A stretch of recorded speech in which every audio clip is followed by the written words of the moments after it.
শুভ সকাল বন্ধুরা। আজকে দেখতেই পাচ্ছ 3 দিন বৃষ্টি হওয়ার পর প্রচণ্ড পরিমাণে রোদ উঠেছে, যেটা আমাদের খুবই দরকার ছিল। হ্যাঁ, তো আমি আজকে অনেক কাপড় কেচে নিয়েছি, পরিষ্কার করেছি। সেই কাপড়গুলো দেখো মেলেছি। একবার করে রোদ উঠে পালাচ্ছে, তবে মনে হচ্ছে রোদ বেরোবে।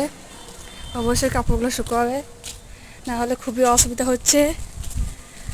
হ্যাঁ, দেখো বাংলাদেশি নাইটি আমি মেলে দিয়েছি, দেখতেই পাচ্ছ। এই যে আমাদের আম গাছ, এই যে এটা আমার বড় আব্বার বাড়ি। বড় গাছ আছে আমার বড় আব্বাদের বাড়িতেও। দেখো কেমন কাপড় মেলে দিয়েছে চারিদিকে। প্রচণ্ড রোদ পাচ্ছ, একদম ঝড় হাওয়া দিচ্ছে একদম। তো আমি এখনো মায়ের বাড়িতে আছি, সেরকমভাবে কোনো ভিডিও দিতে পারছি না। বাড়ি গিয়ে অবশ্যই ভিডিও দেবো, ওই জন্য ছোটো ছোটো তোমাদের সাথে এই ব্লগগুলো শেয়ার করছি, কিছু মনে করো না। খুব তাড়াতাড়ি ভিডিও আসছে,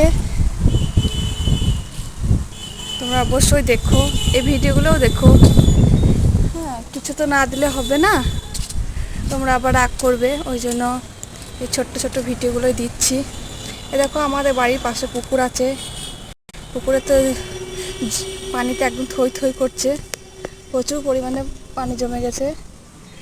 এই যে দেখছো আমার চাচাতো ভাই আসছে ওইদিকে, এখানে আড়া পেতেছে মাছ ধরার জন্য। হ্যাঁ, মাছ পড়বে, ওই জন্য আড়া পেতেছে। দেখা যাক কতগুলো মাছ পড়ে, দেখতে পাবো। তো এই যে আমাদের পুকুর দেখতে পাচ্ছ, এগুলো আমাদের বাড়ির আশপাশ। এখানে কদম গাছ, কলা গাছ আছে। এই যে আমাদের বাড়ির ছাদের বেড়া ডিজাইন। হ্যাঁ, প্রচুর রোদ উঠেছে, রোদটা খুব ভালো লাগছে, মিষ্টি মিষ্টি। এই যে আমাদের বাড়ির সামনেই রাস্তা, high road, cycle high road.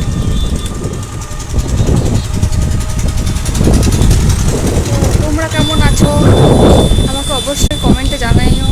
আমার ভিডিও ভালো লাগছে না খারাপ লাগছে কমেন্টের মাধ্যমে জানিও, ভুল ত্রুটি হলেও সেটাও জানিও। আর কোনো ভুল হলে অবশ্যই বলবে, তাহলে আমি হয়তো শিখতে পারবো তোমাদের কাছ থেকে কিছু। একটা মানুষের তো সব দিক দিয়ে জ্ঞান থাকে না, তো তোমরা যদি আমার ভুলটা ধরিয়ে দাও, আমি অবশ্যই সেটাকে সংশোধন করার চেষ্টা করব।